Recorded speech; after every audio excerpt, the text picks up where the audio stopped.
Bismillah, salam alaikum wa rahmatullah wa barakatuh. Ici, je voudrais aborder la question de euh, qu'est-ce que Dieu, dans sa grande sagesse, entend lorsqu'il dit celui qui suit mon commandement, je lui désignerai la voie de la plus grande facilité. La question, c'est quoi la facilité? Mais la facilité, pourquoi?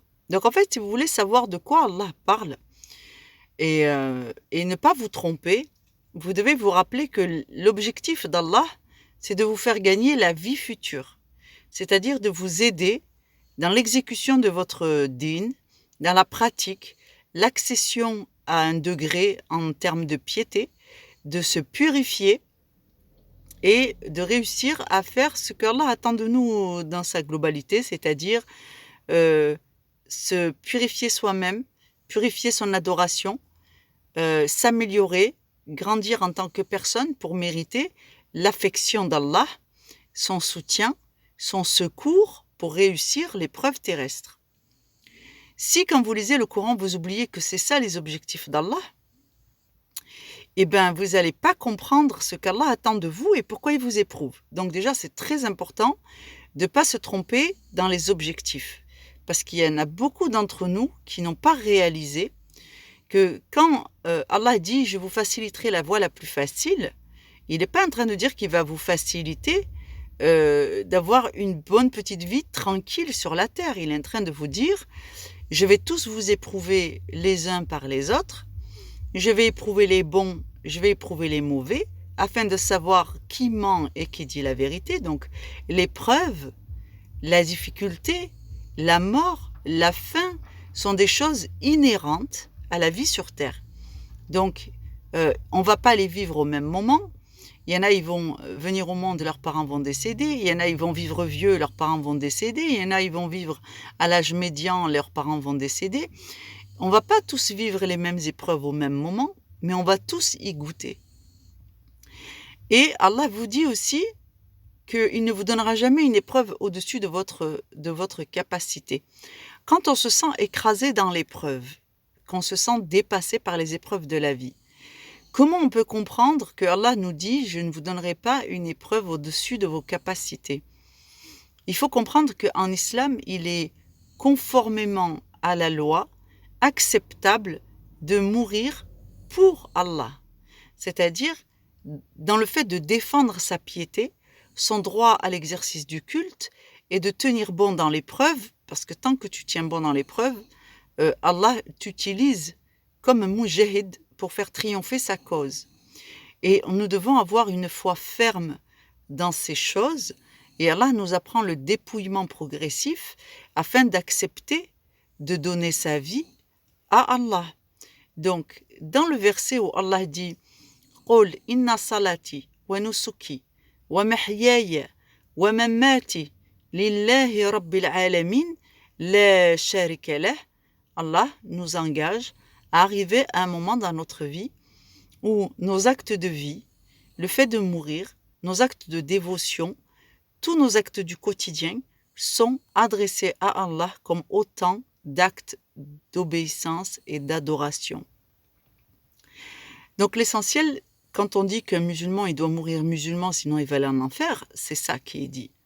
C'est ça. Et la plupart d'entre nous, on n'a pas bien compris que tout ce qu'on fait, on le fait pour Allah. Le fait de vivre, on vit pour Allah. Le fait d'accepter sa mort, on le fait pour Allah. Et celui qui meurt musulman, il a travaillé pour Allah toute sa vie. En somme. Donc, ce postulat que nous appartenons à Allah, c'est le fait de ne pas se refuser à Allah. La différence entre un soumis, c'est-à-dire un musulman, et un insoumis, autrement dit un injuste, c'est que Allah nous a donné et nous a prédestinés à le servir. Il a créé la vie afin que nous l'adorions, et il dit dans le Coran « Wa khalaqna al-insan wal jinn inna liya'budun ». Ça veut dire nous n'avons créé les hommes et les djinns qu'afin qu'ils nous adorent. Et ensuite, comme Allah veut savoir lesquels d'entre nous, puisque nous sommes dotés du libre arbitre, lesquels d'entre nous sont sincères lorsqu'ils donnent leurs allégeances à Allah, c'est qu'à travers l'épreuve que Allah peut savoir lequel d'entre nous est fidèle et sincère. Donc l'épreuve est inhérente. Mais si vous oubliez que le but de tout ça, c'est de mériter de rentrer au paradis, telle est la promesse qu'Allah a faite à notre espèce, ainsi qu'aux djinns parmi les musulmans, tels sont les impératifs, tels sont les enjeux, d'accord? Et si vous oubliez que toute cette épreuve ne s'arrête pas à la mort, mais que c'est juste une transition qui va nous permettre de rentrer chez nous, au paradis, dans un lieu de séjour et d'être les invités d'honneur d'Allah pour le reste de l'éternité, c'est que vous avez perdu de vue la nécessité vous avez perdu de vue la raison pour laquelle les épreuves sont aussi difficiles. Donc, quand vous allez triompher, Inch'Allah, de l'épreuve, que vous allez rejoindre Allah le jour de la rencontre, où Allah dit « Nous leverons le voile qui couvre leur vue » et ils pourront voir avec l'œil de la certitude quand vous serez accueillis par les anges de la rétribution, soit les anges de la miséricorde, soit les anges du désaveu d'Allah. Vous serez réconfortés et on vous dira soyez bénis pour ce que vous avez vécu. On sera très bien traité. Donc si vous oubliez que l'enjeu c'est de rentrer triomphant, eh bien en réalité vous allez manquer d'énergie, vous allez manquer de force, vous allez manquer de conviction et vous allez donc vous sentir en deçà de votre potentiel. Et c'est pour cela que Allah dit nous n'éprouvons aucune âme au-dessus de sa capacité, c'est-à-dire que vous êtes chiche à réussir cette mission de vie. Voilà ce que je voulais dire. Je voulais aussi ajouter quelque chose. Alors c'est vrai que ce sont des notions qui sont tout de suite tirées à quatre épingles parce que ça fait très longtemps que j'étudie le Coran et que toutes ces choses, alhamdoulilah, je les vis, je les ai mises en pratique. J'ai contribué à aider, Inch'Allah, des gens à mettre de l'ordre dans leurs croyances parce qu'en fait, tout est dans le désordre parce que nous avons appris dans le désordre. Et qu'il y a des choses à vérifier et ensuite, il faut reconstruire nos croyances avec la bonne aqida, avec la bonne définition des mots, avec de bien déterminer les enjeux réels qu'Allah nous propose. Je voulais ajouter une notion, donc je vais réfléchir, il faut que je me souvienne, Inch'Allah. Moi, Inch'Allah, pour clore cette petite vidéo, je vais vous parler de Surat al-Kawthar. Allah dit Bismillah ar-Rahman ar-Rahim Inni a'taynak al-Kawthar. Et certes, nous t'avons donné l'abondance, qui est aussi al-Kawthar, un des noms des fleuves d'un fleuve du paradis. Un fleuve immense. Donc c'est un fleuve immense, c'est-à-dire une richesse sans égale. Inni a'taynak al-Kawthar. Une abondance, c'est-à-dire un fleuve, c'est très abondant. Prenez ça pour nous dans le sens où ce qu'Allah a donné à son prophète l'a rendu, a demandé à Allah de le partager avec sa communauté. Vous savez, quand vous dites dans la salate, quand vous faites dans la salate, vous dites Tahiyyatu lillah, zakiyatu lillah, tayyibat salawatu lillah. C'est ce que le prophète alayhi salatu salam a adressé comme salutation à notre maître lorsqu'il s'est présenté devant lui, Lilat al-Mihraj ou al-Isra, dans son ascension nocturne. Et quand le prophète alayhi salatu salam arrive au Firdaus, ou dans ses environs, et que Allah lui parle, il lui dit au messager d'Allah, le prophète alayhi salatu salam lui dit Tahiyyatu lillah, al-tahiyya, c'est ce que nous prononçons quand nous faisons la salat. Tahiyyatu lillah, zakiyatu lillah, toutes les zakats que nous faisons dans notre vie. Lillah, tayyibat, les bonnes actions. C'est tout approximatif ce que je vous dis, mais pour que vous puissiez vous situer, Inch'Allah. Tahiyyatu lillah, zakiyatu lillah, tayyibat et salawat lillah. C'est-à-dire qu'ainsi que nos prières sont adressées exclusivement à Allah, et c'est une règle essentielle du tawhid. Donc le prophète alayhi salatu salam adresse à Allah toutes ces bonnes actions d'adoration et d'obéissance, Et il dit, Ya Allah, je ne suis pas venu les mains vides, je suis venu avec cela, et cela est pour toi tel que tu l'as demandé. Et Allah, dans sa grande miséricorde, il répond donc à son serviteur, il lui dit Salam alaykum. Et le prophète, alayhi salatu salam, il dit quelque chose d'édifiant. Il dit Salam alayna, c'est-à-dire qu'il parle de lui à la troisième personne, Salam alayna, wa ala ibadallah salihin, c'est-à-dire et ainsi, et là il inclut toute la communauté des adorateurs d'Allah, tous. Il inclut toute la communauté des adorateurs d'Allah, subhanallah. Et là, lorsque les anges voient cette scène, ils disent « Ashhadu an la ilaha illallah » nous témoignons qu'il n'y a de Dieu que Dieu et que Mohammed est bel et bien son messager.